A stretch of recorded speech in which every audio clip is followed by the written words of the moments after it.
प्रश्न है, भगवान किसको बनाया जाता है? मेरी दृष्टि में तो भगवान के सिवाय कुछ और है नहीं। कोई जागा हुआ है, भगवान है। कोई सोया हुआ है, भगवान है। कोई अच्छे भगवान है, कोई बुरे। बाकी भगवान के सिवाय कुछ भी नहीं है। प्रश्न, बुरे भी होते हैं भगवान? बिल्कुल। उसके सिवाय कुछ भी नहीं है। अरे बुरे को हम काट दें, उससे तो फिर बुरा होगा कैसे? होना मात्र ही उसका है। कोई राम की शक्ल में भगवान, कोई रावण की शक्ल में भगवान। लेकिन रावण को अगर हम कह दें कि उसमें भगवान नहीं है, तो फिर रावण के होने का कोई उपाय ही नहीं रह जाता है। होगा कैसे वह? अस्तित्व ही उसका है। तो हमें कठिन लगता है कि बुरे भगवान कैसे होते हैं, चोर भगवान कैसे?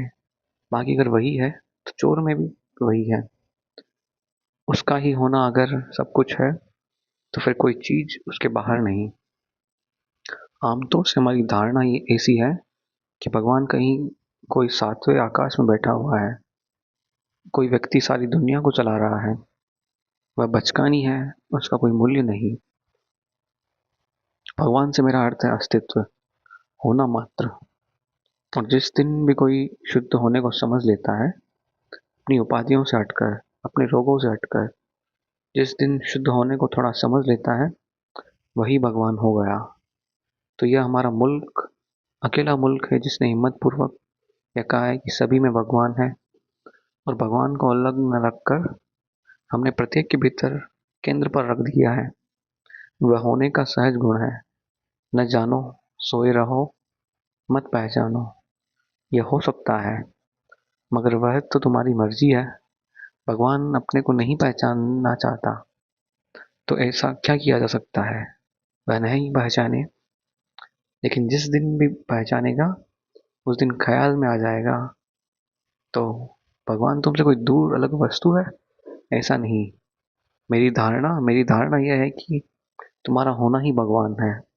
और जैसे मछली को पता नहीं चलता कि सागर कहाँ, पता भी कैसे चले, क्योंकि उसी में पैदा होती है, उसी में जीती है, उसी में मरती है।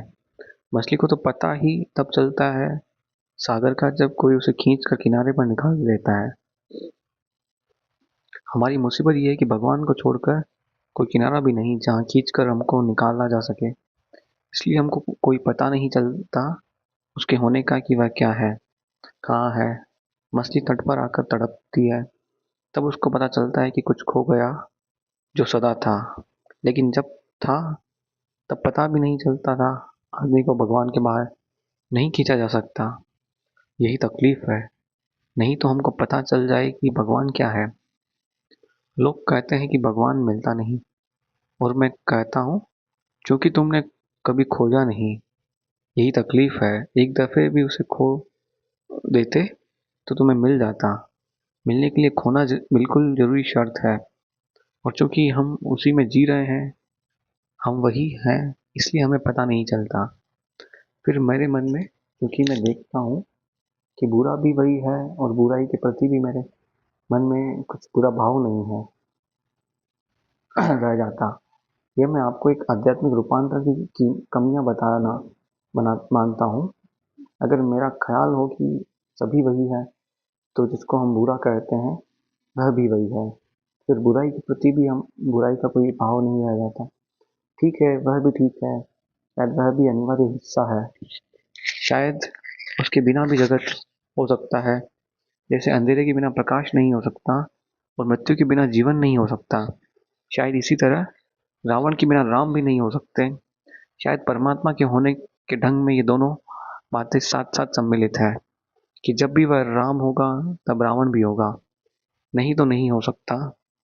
तो ये द्वंद्व जो हमें इतना विपरीत दिखाई पड़ता है, कहीं भीतर जुड़ा हुआ है। तो रावण को अलग कर लें राम की कथा से, और राम के प्राण निकल जाते हैं। रावण के बिना क्या बल है कथा में? कथा में बचेगा क्या? एक रावण को हटा ले तो पूरी रामायण व्यर्थ हो जाती है। तो जब मैं ऐसा कहता हूँ कि बुरा और भला एक ही सिक्के के दो पहलू हैं, तो बुरा भी कुछ बुरा नहीं रह जाता। इसलिए मेरी कोई चेष्टा नहीं, ऐसा नहीं है कि बुरे आदमी को अच्छा बनाओ। मेरी चेष्टा ऐसी है कि बुरा आदमी ठीक से बुरा हो जाए और अच्छा आदमी ठीक से अच्छा हो जाए। मेरा आप फ़र्क समझ रहे हैं ना? कि बुरा आदमी अच्छा हो जाए, ऐसी मेरी कोई कोशिश नहीं कि रावण को राम बनाओ। कुछ मतलब हल ना होगा, सब खराब हो जाएगा। सब खराब हो जाएगा और कुछ न कहो कि रावण कोई दिन राम बन जाए, तो राम को बेचारों को तत्काल रावण बनना पड़े, क्योंकि उसके सिवाय कोई उपाय नहीं है। कोई उपाय नहीं है। रावण अच्छा रावण हो, शानदार पूरी तरह प्रकट हो, और राम पूरी तरह प्रकट हो अपनी प्रतिभा में, तो ये खेल का पूरा रूप आ जाए। तो मैं नहीं चाहता किसी को कि तुम ऐसे हो जाओ। मैं चाहता हूँ कि तुम जो हो वही पूरी तरह हो जाओ। कोई ढाँचा नहीं देता कि ऐसे बनो, क्योंकि मैं चाहता हूँ ढाँचा देने वाला। तुम जो बन सकते हो वही बनो, उसमें पूरी तरह संलग्न हो जाओ। और कैसे पूरी तरह संलग्न हो सकते हो वह मैं ज़रूर कहता हूँ। और जिस दिन तुम हो जो हो वही बन जाओगे, उस दिन तुम परमात्मा की प्रतीति बन जाओगे। क्योंकि जिस दिन तुम पूरे खिलोगे अपने व्यक्तित्व में, वही वही अनुभव है उसका।